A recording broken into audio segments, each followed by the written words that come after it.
हिंदी की पाठशाला में आप सभी का स्वागत है। मैं आपको विशेषण पढ़ा रही हूँ, जिसमें मैंने एक दो वीडियो अपलोड किए हैं, आपने देखा होगा। और प्लीज़ उसे देखिए, लाइक करिए, शेयर करिए, सब्सक्राइब करिए और अपना व्याकरण का ज्ञान बढ़ाइए। और साथ ही साथ मेरे साथ हमेशा बने रहिए, मेरा भी उत्साह बढ़ाइए। तो मैंने आपको संख्यावाचक विशेषण पूरा पढ़ा दिया है उस वीडियो में, और परिमाणवाचक का थोड़ा सा हिस्सा छूट गया था। वीडियो लंबा हो रहा था, जिसके कारण मैंने उसे बीच से कट किया। और फिर मैंने उसे, क्योंकि लंबा वीडियो कोई पसंद नहीं करता है कि ज़्यादा समय और ज़्यादा डाटा नुकसान हो, तो छोटे में करने के चलते मुझे दो हिस्सों में डिवाइड करना पड़ा। तो मैं आ गई परिमाणवाचक विशेषण पर, जो कि मैंने पढ़ा दिया और अभी तक वो बोर्ड पर पढ़ा हुआ है। तो आपने इसे देखा, यहाँ तक मैं समझा चुकी थी उस वीडियो में। तो अब हो गया, परिमाणवाचक विशेषण के दो भेद हैं।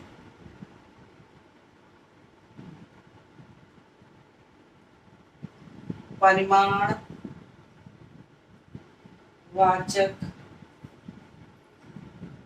विशेषण के दो भेद हैं।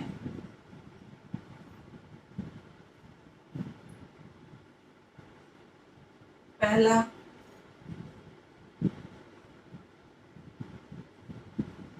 निश्चित परिमाणवाचक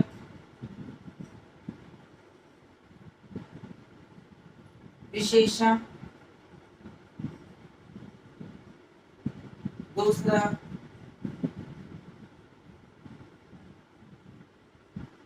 अनिश्चित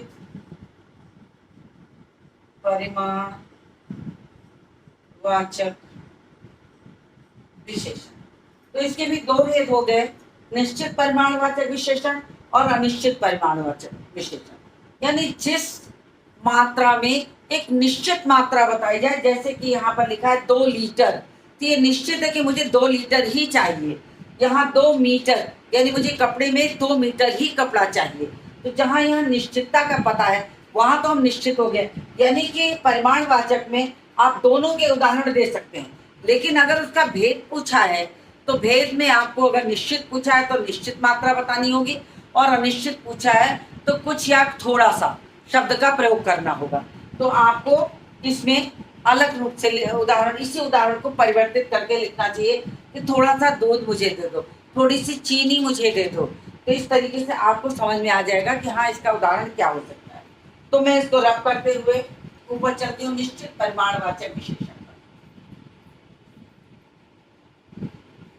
निश्चित परिमाणवाचक विशेषण का मतलब होगा वो विशेषण शब्द जो संज्ञा सर्वनाम की निश्चित मात्रा का बोध कराए, उसे निश्चित परिमाणवाचक विशेषण कहते हैं। वह विशेषण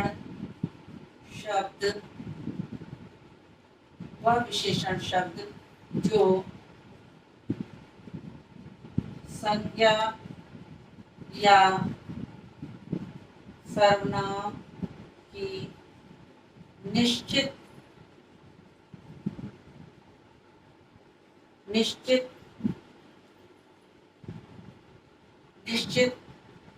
मात्रा का बोध कराए, उसे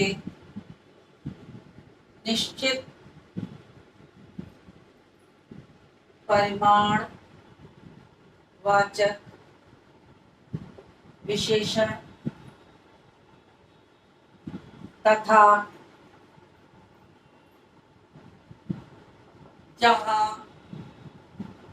मात्रा का निश्चित बोध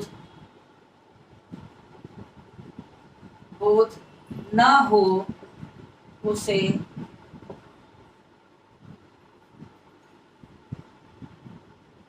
अनिश्चित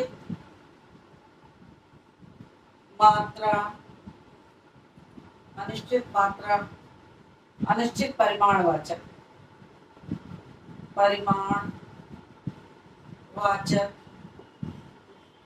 फिर आज बहुत दिनों के बाद मार्कर काम करते करते रुका है, देखते हैं। अनिश्चित परिमाणवाचक विशेषण कहते हैं। ये तो हो गई साधारण सी परिभाषा कि जहां निश्चित मात्रा का पता हो वहां आप निश्चित परिमाणवाचक कहेंगे, और जहां निश्चित मात्रा का पता न हो वहां अनिश्चित परिमाणवाचक कहते हैं। जैसे मैंने ऊपर उदाहरण लिखा था, मुझे 2 किलो चीनी दे दो, किसी को इसको निश्चित कह देंगे, निश्चित परिमाण वाचक। और अगर इसी को हम लिखते हैं, मुझे थोड़ी सी चीनी दे दो, तो ये हो जाएगा अनिश्चित।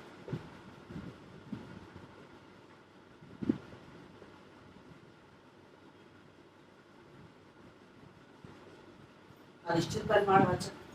तो इसी तरह आप किसी भी परिवार उदाहरण को दे सकते हैं, जहां पर निश्चित मात्रा बताइएगा वहां तो निश्चित होगा ही होगा, जहां आप थोड़ी सी, जरा सी, कुछ आदि शब्दों का प्रयोग कर देंगे उसी में, वहां पर ये क्या हो जाएगा, ये अनिश्चित परिमाणवाचक हो जाएगा। इस तरीके से परिमाणवाचक विशेषण जो है वो आराम से आप समझा सकते हैं कि क्या होता है। बस ये शब्द का मतलब याद रखिएगा कि परिमाण का मतलब मात्रा होता है, परिणाम नहीं समझिएगा, नहीं तो वो दिक्कत कर जाएगा। तो परिमाण का मतलब होता है मात्रा, क्वांटिटी, तो उसकी निश्चित क्वांटिटी पता हो उसे हम निश्चित परिमाणवाचक कहते हैं, और जहां उसका निश्चित पता ना हो वहां हम थोड़ी सी, जरा सी आदि शब्दों का प्रयोग करके, कुछ आदि शब्दों का प्रयोग करके हम अनिश्चित मात्रा वाचक विशेषण का बोध का पता लगा लेते हैं। तो इस तरीके से आपको ये उदाहरण मैंने समझा दिया। अब बारी आती है चौथा जो आपका विशेषण का भेद है वो समझाने की। तो मैं इसको रब करने चल रही हूँ, और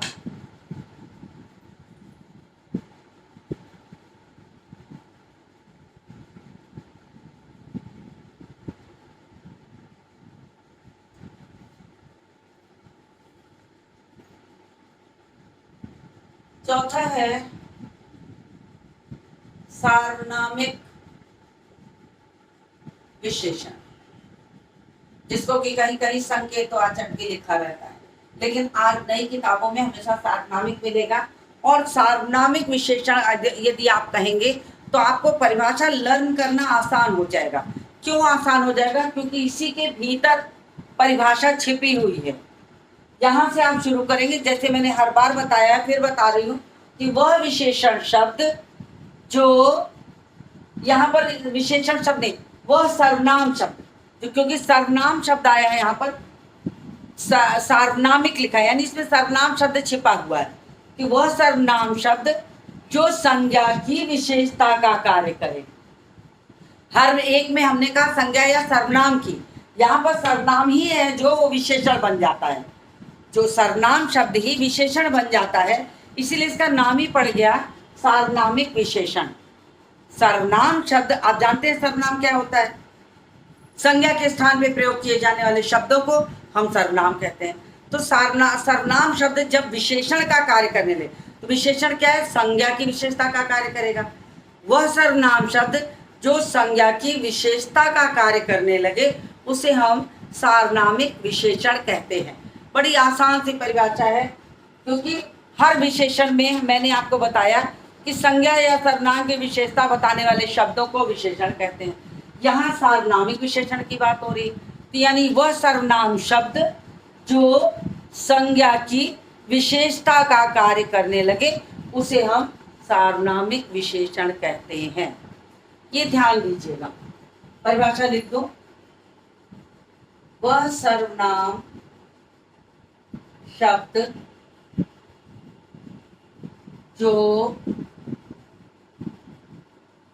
संज्ञा की विशेषता का कार्य करने लगे उसे सार्वनामिक विशेषण कहते हैं।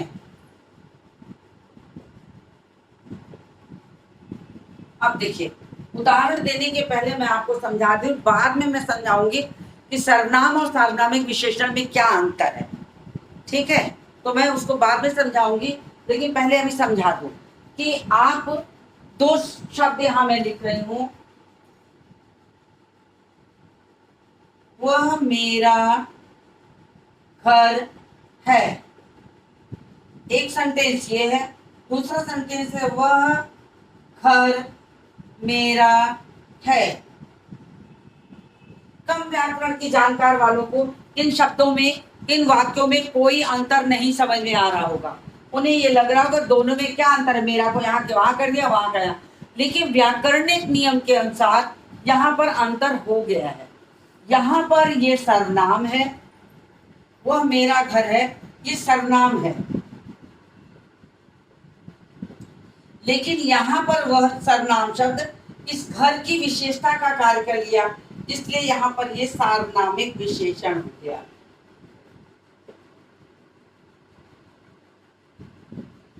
तो ये ध्यान दीजिए, मैंने परिभाषा में कहा कि वह सर्वनाम शब्द जो संज्ञा की विशेषता का कार्य करने लगे, वो यहाँ पर सार्वनामिक विशेषण हो गया। तो देखिए, दोनों में कितना छोटा सा अंतर है, लेकिन दोनों के इस छोटे से अंतर से एक सर्वनाम बन गया, दूसरा सार्वनामिक विशेषण बन गया। तो इसलिए आपको हमेशा याद रखना होगा कि जिस सर्वनाम शब्द के तुरंत बाद संज्ञा आ जाए, जिस सर्वनाम शब्द के तुरंत बाद संज्ञा आ जाए, वो विशेषण बन जाता है। आप इस तरीके से उसकी पहचान कर सकते हैं, बहुत आसानी से समझ में आ जाएगा और कभी कोई गलतियां नहीं होगी। अगर सर्वनाम शब्द के बाद तुरंत संज्ञा शब्द का प्रयोग, लड़का है, घर है, पुस्तक है, कुछ भी आ जाए, पेन है, तो आप समझ लीजिएगा ये विशेषण हो गया, तब ये विशेषण है। और इसके विशेषण के भेद भी सार्वनामिक विशेषण है। बस इतना आपको याद रखना है। तो मुझे उम्मीद है कि आपको अच्छी तरह से समझ में आ गया होगा। मैंने आपको विशेषण के चारों भेद पढ़ा दिए, गुणवाचक विशेषण, संख्यावाचक विशेषण, परिमाणवाचक विशेषण और साथ ही सार्वनामिक विशेषण। अब इसमें मैंने दोनों को अलग करके भी समझा दिया कि आपको सर्वनाम और सार्वनामिक विशेषण में क्या अंतर है। अगर आपको इस अगले वीडियो में मैं सर्वनाम विशेषण बनाना सिखाऊंगी, तो मैं इसके अंतर को स्पष्ट रूप से पारिभाषिक शब्दावली में आपको लिखवा दूंगी। लेकिन आज नहीं हो सकता, क्योंकि वीडियो फिर लंबा हो जाएगा। तो आप कहेंगे कि हर बार आप कहती हैं और वीडियो लंबा कर देती हैं, इसलिए मैं वीडियो को यहीं बंद करूंगी।